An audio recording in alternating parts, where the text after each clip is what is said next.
Malam Bang Deo.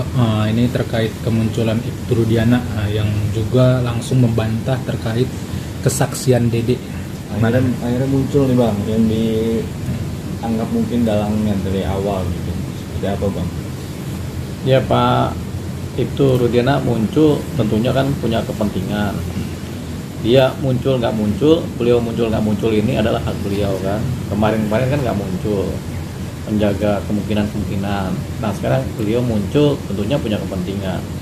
Kita bisa meyakini kepentingan munculnya adalah untuk menyanggah banyak hal yang menjadi rumor kemarin-kemarin itu adalah inilah, adalah itulah. Jadi dia datang untuk menyanggah itu. Jadi ada sanggahan-sanggahan beliau yang benar, tapi mungkin juga ada sanggahan-sanggahan beliau yang tidak sesuai fakta pada waktu terdahulu. Misalnya pada waktu penyidikan terdahulu. Bisa jadi beliau sangkaan benar, bisa jadi juga enggak sesuai fakta. Tapi dia muncul punya kepentingan. Kepentingannya apa? Adalah untuk menjaga apa yang terjadi di masa lalu yang sudah diyakini dalam putusan pengadilan terdahulu. Menjaga juga kepentingan beliau, hukumnya beliau dijaga oleh dia sendiri. Supaya nanti jangan kemudian dia malah kena sasaran hukum, kena proses hukum. Jadi dia muncul untuk menyanggah semuanya. Bagus saja dia muncul. Lebih bagus dia muncul karena akan membuat terang persoalan di masa lalu. Tapi terkait dia ngebantah terkait kesaksian Dede gimana tuh Bang? Ya kalau kesaksian Dede kan dulunya kan A, kesaksian Rudiana juga A, kesaksian AF A. Tiba-tiba si Dede ini kan berubah kesaksian menjadi B, menegasikan A tadi kan. Jadi karena kesaksiannya jadi negasi, tentunya ya khawatir Pak Ibtu Rudiana ini kalau ini nanti kesaksiannya si Dede ini dipakai untuk membenarkan Dede dan yang lainnya. Jadi ya harus dibantah oleh beliau. Yang bahaya kalau si Ibtu Rudiana tidak membantah, akan menyebabkan Ibtu Rudiana juga kena proses hukum. Karena kan berarti apa yang disampaikan Dede benar dan yang terjadi terdahulu adalah palsu. Ya tentunya bisa merembet ke Ibtu Rudiana, terkena proses hukum. Makanya beliau harus membantah. Tapi kemunculannya ini bisa dibilang tepat nggak sih Bang? Karena kan kemarin alasannya mungkin dia nggak muncul karena statusnya polisi aktif gitu, nggak bisa sembarangan untuk statement dan lain-lain gitu. Ini kemunculannya dia bisa dibilang tepat nggak sih Bang di momen yang seperti ini gitu? Ya kemunculan dia sesuai momennya kan. Beliau nggak muncul itu kemungkinan pertama karena nunggu putusan PK-nya nunggu putusan pra-peradilannya si Peggy. Ditungguin aja ini. Menang kalah. Ternyata ketika Peggy dimenangkan, nah ini beresiko mulai terhadap yang lainnya, termasuk Ibtu Rudiana. Apalagi sudah banyak macam-macam cerita argumen yang keluar atau kesaksian baru yang keluar, sehingga ini tentunya untuk bisa membahayakan posisinya Ibtu Rudiana sendiri. Makanya dia muncul. Kenapa dia muncul? Untuk menjaga supaya dia jangan kecebur. Tapi kalau situasi misalnya kemarin si Peggy kalah aja dalam pra-peradilan, ini posisinya Ibtu Rudiana juga belum tentu akan muncul sekarang. Karena ini sudah, ya ngapain muncul kalau semuanya sudah aman kan begitu. Nah biasanya orang akan muncul mempertahankan diri kalau situasinya tidak aman bagi yang bersangkutan. Ya. Tapi kata Abang kan selain adanya kepentingan, mungkin dia kemunculan dia itu ada hal yang lain gak sih Bang? Ya selain yang dia mempertahankan dirinya supaya nggak kena proses hukum atau mempertahankan posisi hukumnya, yang lain kita belum dapat. Yang lain mungkin dia membuyarkan gosip-gosip yang selama ini beredar.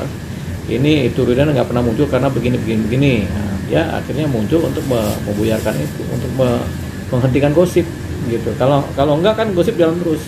Gosip, rumor sama prasangka kepada dia kan jalan terus. Kalau dia muncul kan berarti dia mungkin ada benarnya atau dia menetralisir pemikiran-pemikiran negatif tentang dia. Makanya dia muncul.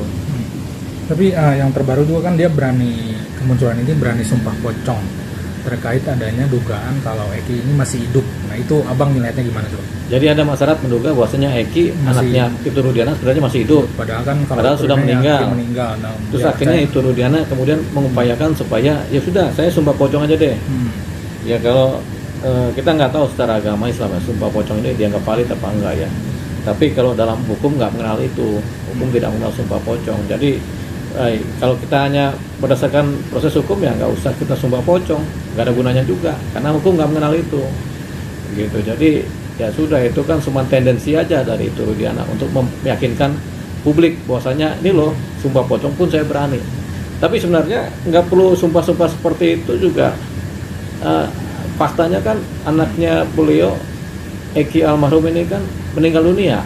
Waktu meninggal kan banyak saksi, ada visumnya, ada forensiknya, ada kemudian orang yang melayat, di kuburnya pun banyak orang yang datang, tentunya teman-teman datang, dan semuanya meyakini itu. Ya masa saksi begitu banyak kemudian menegasikan bahwasanya bukan dia, bukan si Eki yang meninggal. Tentunya kan itu Rudiana juga pas anaknya meninggal juga kan pasti mengkafani, mensolati, mengazani, kan begitu kan. Jadi ya sudah pastilah itu anaknya yang dikuburkan kan gitu kan. Karena semua orang pada waktu itu meyakini demikian. Nggak cuma 10, bisa 100-an orang meyakini itu demikian. Jadi nggak perlu sumpah pocong juga nggak apa-apa sebenarnya. Nah, orang-orang yang menduga-duga ini jangan terlalu dipikirin juga. Yang menduga bahwasanya itu bukan Eki, yang nggak usah dipikirin juga. Karena orang yang menduga sekarang kan tentunya orang yang nggak mengerti masa lalu, yang terjadi masa lalu seperti apa. Bang, ini kan kalau itu Rudiana muncul dan berani sumpah pocong. Nah, kalau sebelumnya kan ada Dede yang muncul memberikan keterangan bahwa yang kemarin itu kesaksiannya dari rekayasa. Dia bahkan kemunculan yang saat ini tuh rela dipenjara menggantikan cucu terpidana yang lain gitu, Bang. Ini sikapnya dia seperti apa, Bang, melihatnya?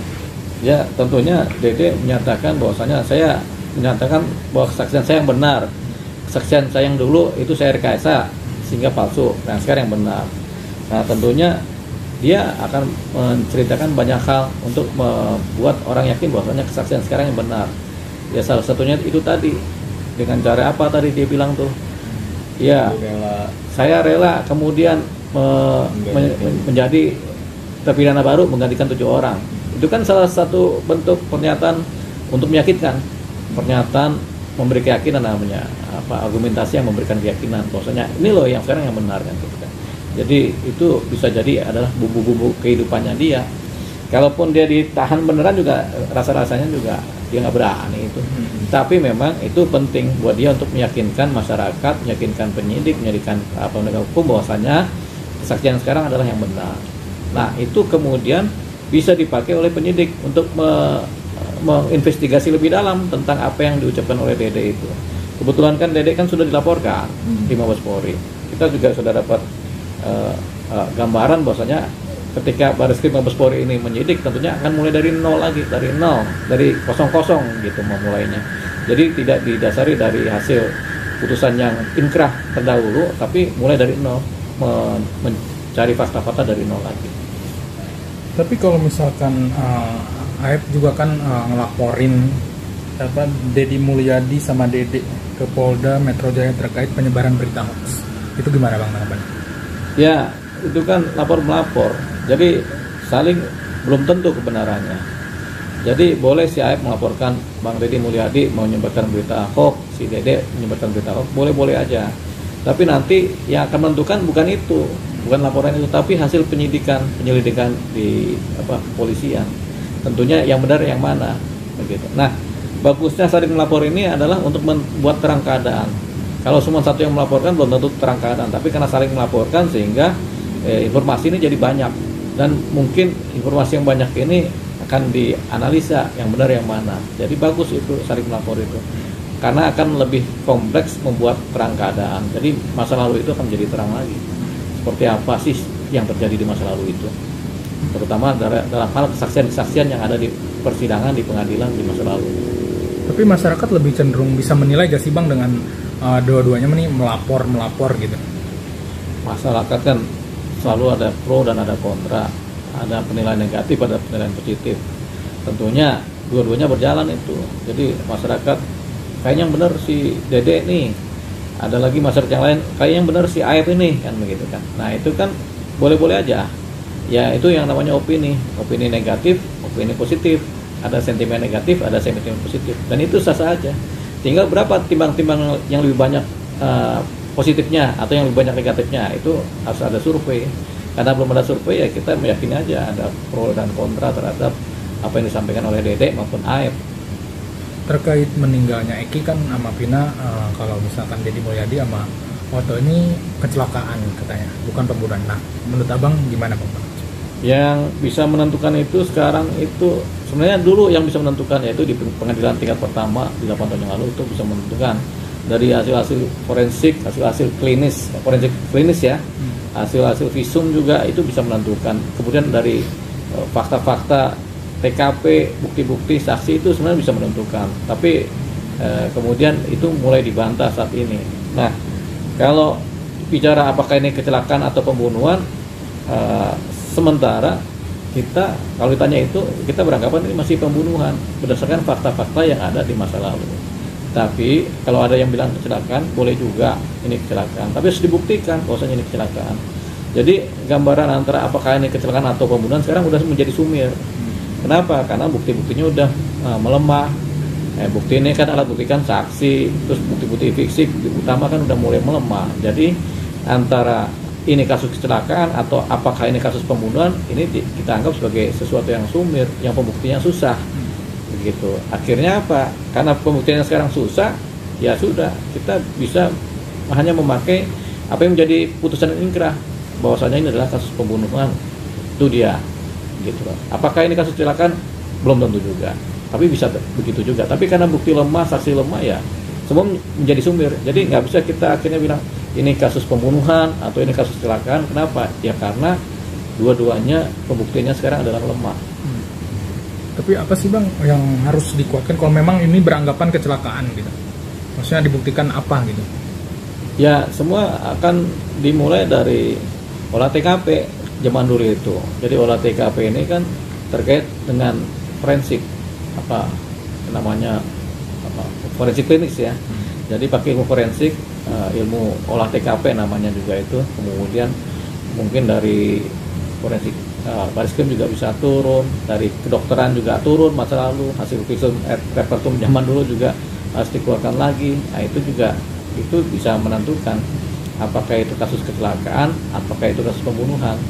Nah, cuman siapa yang akan menyatakan ini adalah kasus kecelakaan dan siapa yang menyatakan ini sebagai kasus pembunuhan? Tentunya hasil dari putusan pengadilan kan. Putusan pengadilan yang mana? Wong sudah inkrah zaman dulu. Nah, karena di Baris Krim ini ada lapor melapor atau di kepolisian ini sekarang ada lapor melapor, baik si Dede dilaporkan oleh si ini, Deddy Mulyadi dilaporkan oleh si ini, kemudian Ibtu Rudiana dilaporkan oleh si ini juga. Tentunya yang akan membuat terang itu nanti adalah itu. Gitu. Karena ketika pemeriksaan mulai dari nol kemudian di kapitalisasi pemeriksaan menjadi di Mabes Polri, tentunya ini lebih lebih akurat gitu. Nanti kan akan diteliti juga hasil forensik masa lalu seperti apa sih yang sudah projustia, yang sudah ada berkasnya, yang sudah disidangkan, itu akan dianalisa. Nah itu bisa terbaca itu apakah itu unsur kecelakaan atau unsur pembunuhan gitu. Yang jelas kita nggak bisa menduga-duga. Kalau kita menduga dari luar, kita hanya bilang ini untuk kasus pembunuhan atau ini kasus kecelakaan adalah sumir. Kenapa sumir? Karena bukti-bukti, alat buktinya sudah melemah dan saksi-saksi juga sudah melemah juga. Gitu. Tapi terkait PK nih bang, PK Sakatata kan kalau tidak salah sudah kalau tidak salah sudah kelar gitu. Abang melihatnya seperti apa sih mungkin peluang? Kan kalau PK Sakatata tentunya ketika orang atau kuasa hukum atau seseorang mengajukan peninjauan kembali, tentunya kan harus ada bukti baru namanya novum. Nah bukti baru novum ini kemudian diuji dulu atau diuji atau disahkan nanti di bawah sumpah di mana, di pengadilan negeri di tempat kejadian perkara begitu. Nah tentunya kan kalau novumnya berupa saksi-saksi, tentunya saksi ini harus disampaikan di pengadilan negeri setempat, yaitu oleh ketua pengadilan negeri menunjuk ketua pengadilan negeri yang kemudian menganalisa ini apakah kemudian saksi ini menyampaikan semuanya. Nah saksi ini kan bisa saksi novum baru ini atau saksi yang sekarang tiba-tiba ada nih yang mengetahui kejadian masa lalu, dia itu tampil tuh untuk menyampaikan kesaksian, atau para saksi ahli kemudian menyampaikan keadaan-keadaan sesuai dengan keahliannya memberikan kesaksian. Nah, kesaksian ini kemudian disampaikan di pengadilan dalam suatu persidangan, kemudian disumpah. Nah, setelah semuanya rapi, termasuk bantahan-bantahan dari penuntut, dari jaksa juga ada. Kalau pidana ya ada bantahan dari penuntut dan jaksa. Nah, kemudian semuanya itu kan dibundel, dikirim ke Mahkamah Agung. Habis itu ditentukanlah majelis pemutus di Mahkamah Agung. Setelah itu dalam kurun waktu beberapa waktu akan diputus apakah PK diterima, apakah ditolak. Nah, untuk apakah PK diterima atau ditolak ini kan semua tergantung putusan dari Mahkamah Agung. Kalau kita bisa potensi ini, karena ini banyak saksi ahli yang menyampaikan suatu keterangan kesaksian baru yang sifatnya negasi dari fakta yang atau pengadilan di masa lalu, negasinya ya potensi si Saka Tata diterima ini dia punya PK mungkin 55% sampai 60% diterima. Yakin ya? Ya, jadi kita punya keyakinan seperti itu. Tapi kalau itu pun diputus seperti itu, ini akan berdampak pada 6 atau 7 terpidana lain yang sedang dipidana begitu. Mereka bisa kemudian ikut menjadi turut lepas dalam konteks Sakatata. Sakatata ini sudah dihukum tapi kemudian kan sudah bebas. Ya, tapi dia pengen pemulihan nama baik dan mencari kebenaran material dari yang dulu terjadi kan. Gitu. Jadi dampaknya itu kalau ini diputus bahwasanya PK diterima, yang 7 terpidana ini kemudian bisa ikut serta tuh untuk turut lepas namanya. Mereka bisa mengajukan PK juga. Nah, kalau PK-nya nggak diterima atau ditolak oleh Mahkamah Agung, tentunya hukuman terhadap Sakatata yang sudah terjadi itu dianggap sebagai hukuman yang final. Nah, yang 7 terpidana masih punya kesempatan untuk melakukan PK. Tetap mereka punya kesempatan melakukan PK, tentunya dengan saksi-saksi dan bukti-bukti baru yang ada. Harapan abang mungkin terkait kasus ini? Ya kan kalau di wawancara pertemuan sebelumnya kan abang bilang kalau kayaknya untuk menyelesaikan masalah ini harus balik lagi ke titik awal gitu bang, dari hulunya, yaitu Ibtu Rudiana. Ini kayaknya sudah mengarah ke sana nih bang. Ini menjadi jalan terang nggak sih bang buat kasus ini gitu? Iya, memang awalnya dari penyidikan kan, penyelidikan pada masa lalu. Setelah kejadian kan ada penyelidikan awalnya dari situ. Nah, sekarang ini kan sudah ada lapor-melapor, yaitu Ibtu Rudiana dilaporkan, Dede dilaporkan, Deddy Mulyadi juga sebagai pembawa cerita ini juga dilaporkan juga kan. Jadi udah saling lapor-lapor. Nah, ini kan bagus. Jadi ketika dilaporkan di Barreskrim Mabes Polri, tentunya tim dari Barreskrim akan bekerja seperti apa? Nggak mungkin mereka bekerja dari sudah berdasarkan putusan pengadilan, tidak. Mereka kan bekerja dari nol lagi. Ini berarti mereka kan menggali fakta-fakta apa yang terjadi pada masa terjadinya kejadian. Kemudian setelah itu fakta-fakta apa saja yang terjadi pada saat penyelidikan dan penyidikan itu akan digali lagi dari awal. Termasuk Ibtu Rudiana akan ditanya-tanya juga. Nggak cuma Ibtu Rudiana, semua penyidik yang menyidik pada waktu itu juga dipertanyakan, termasuk saksi-saksi yang ada, termasuk siapapun juga yang ada itu dipertanyakan lagi. Jadi semua akan dipanggil oleh Barreskrim. Ini memerlukan waktu, tapi ini akan membuat lebih terang persoalan yang terjadi masa lalu. Siapa tuh hasilnya adalah berkebalikan dari yang diputuskan di pengadilan di masa lalu.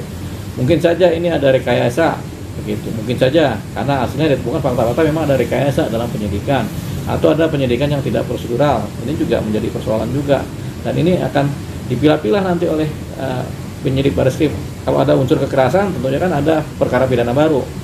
Kalau ada tidak prosedural atau ada kasus korban yang dilanggar, tentunya akan ada proses administrasi terhadap para penyidik, mungkin dikenakan propam kan begitu kan, diperiksa oleh dinas profesi dari Mabes Polri gitu. Harapan mungkin bang terakhir terkait kasus ini? Harapannya tentunya kasus ini adalah kasus yang harus dibuat menjadi terang.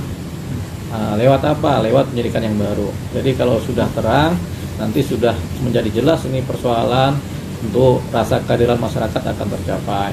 Tapi kalau kasus ini masih abu-abu terus sampai orang bertanya terus, nanti rasa keadilan masyarakat tidak tercapai. Jadi setiap perkara itu untuk pidana publik harus menimbulkan rasa keadilan buat masyarakat. Nah, siapa yang berkewajiban untuk membuat terang ini tentunya adalah penyidik dan penegak hukum lain, yaitu jaksa. Tugasnya adalah membuat terang. Karena apa?